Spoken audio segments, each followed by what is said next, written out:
So eto na nga mga labs, ang karugtong ng ating long rides adventure papuntang Agus River ng Marilaki, Infanta, Quezon. Kaya samahan nyo kami mga labs at mag-enjoy kayong panoorin ang magagandang view na aming madadaanan. Sikat nga raw itong Marilaki Highway mga labs dahil sa mga twisting roads at napaka-thrilling experience talaga nito, lalong-lalo na nga sa mga bikers at riders. O diba, hindi halatang nakapag-research pa dyan si Inday, aba naman. Kaya mga labs, kung adventure ang hanap mo at nature lover ka, ito talagang lugar ang napaka-perfect sa'yo. Sobrang ganda nga ng kalsada dito mga labs at mabubusog pa talaga ang mga mata mo sa napakagandang tanawin na inyong madadaanan. Nakikita nyo naman na, diba? Char. So eto nga pala mga labs, habang nag-i-enjoy kayong panoorin ang magagandang tanawin, ipapakilala ko naman sa inyo ang grupo ng riders na aming sinamahan. Sila nga pala mga labs ang Honda XR150 Riders Association na pinangungunahan ng kanilang team leader or founder na si Sir Efren Salmaro de Ligos. Napakaganda nga ng banding ng grupo nila mga labs, kaya para sa akin ay isang karangalan ang mapasama sa kanilang rides. Kaya mga labs, kung gusto nyo pong maki-join sa kanilang team ay welcome po kayo. Pero ayon sa pagkakaalam ko mga labs ay required sa kanila na dapat XR150 din po ang gamit nyong motor. Kasi ito na nga mga labs, napag-alaman ko na hindi lang pala joyride ang kanilang ginagawa. May mga charity event din pala silang pinupuntahan. O diba nakaka-proud? Aba naman. Nag-enjoy ka na nga, nakatulong ka pa. O diba ang sarap sumali sa team nila?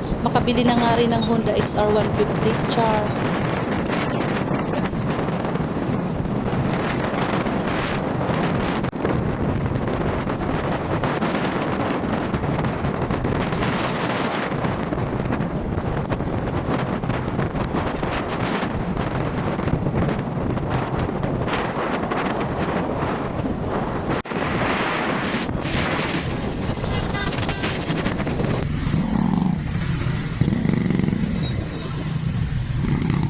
So ayan na nga mga labs, nakarating na nga kami dito sa may boundary ng Marilaki Highway. Makikita nyo nga dyan na maraming iba't ibang grupo ng mga riders. Napakagandang spot nga nito para sa mga picture or video, kaya syempre hindi natin yan palalagpasin. At dahil may mga nauna nga sa amin mga labs, kaya ayan nga nag-aantay na muna ang grupo namin na matapos sila. Pagka ganito mga labs na nasa kalsada tayo at nagra-rides, dapat talaga may baon tayong mahabang pasensya at hindi dapat mainitin ang ulo natin para maiwasan nga natin ang magkaroon ng problema sa daan. At base naman dito sa grupo na sinamahan namin mga labs, grabe, sobrang bilib talaga ako sa kanila. Good vibes lang kasi sila habang nasa kalsada. Eh ganun naman talaga dapat, 'di ba? Enjoy lang natin ang rides. Sure.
Sa wakas mga labs, pagkatapos ng mahabang biyahe ay nakarating na rin kami dito sa Agus River. Inantay lang namin ang iba pa naming mga kasama para sabay-sabay na kaming papasok sa may looban. Sobrang na-amiss talaga ako mga labs sa ganda ng mga nadadaanan namin. Kahit sobrang tirik na ang araw dyan mga labs ay hindi nga masyadong mainit at napaka-presko pa talaga ng hangin. Iba talaga sa probinsya. So ayan na nga mga labs, papasok na nga tayo dito sa Agus River. Finally, nakarating din tayo. Sulit nga ang mahabang rides mga labs kung ganito naman kaganda ang madadatnan mo. Mag-aalas 11 na nga ng tanghali mga labs nang makarating kami dito at kita nyo naman na napakadami na talagang tao. Sobrang ganda nga dito mga labs kaya kahit napakalayo ay talaga namang dinarayo pa to ng mga tao lalong-lalo na ng mga riders. Humanap nga lang ang grupo namin na mapagpaparkingan mga labs at meron na nga pala kami ditong naka-reserve na cottage. Floating cottage nga ang pina-reserve nila dito mga labs kaya lalong nakaka-excite aba naman. Sulit nga ang pagpunta namin dito mga labs dahil sobrang linaw ng tubig at ang lamig pa. Nakaka-relax nga ang ambience dito mga labs kaya parang nga kaming hinihili habang nasa ibabaw ng cottage. Ini-enjoy nga lang namin ang moment dyan mga labs habang inaantay nga namin ang iba pa naming mga kasama na nagluto ng ulam. May kanya-kanya naman kaming dalang baon mga labs pero ang iba nga ay nagluto pa ng ulam o diba galante ang mga bossing.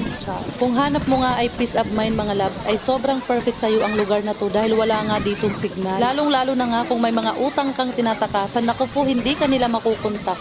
Napakalinaw nga rin ng tubig mga labs at hindi rin siya lumalabo kahit hindi naman ganun kalaliman. Hinila nga lang nila sa may bandang gitna ang cottage mga labs at ayan na nga maghahanda na kami ng aming tanghalian.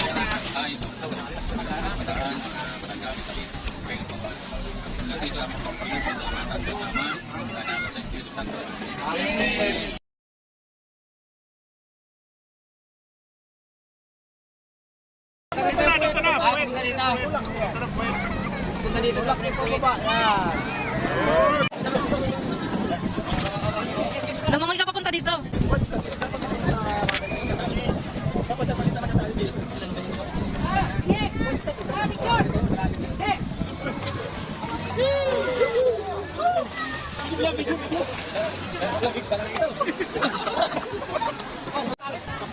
Dive na dive.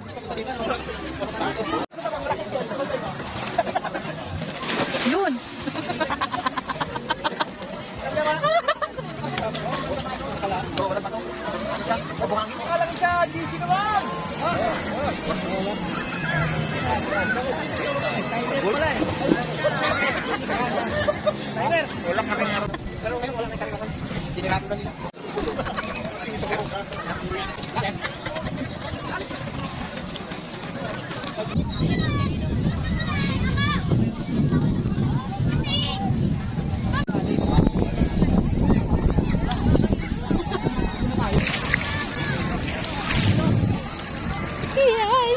Malalim. So ayan na nga mga labs, looking forward tayo sa susunod pang mga rides. Sana ay makasama tayo ulit. Lalo na sa mga charity event nila, sana makasama kami mga labs. Kung malapit lang at kung kaya ng motor namin ang lugar na pupuntahan nila. Amazing experience ever. Maraming salamat mga labs sa panonood at huwag niyong kalimutan mag-follow and share.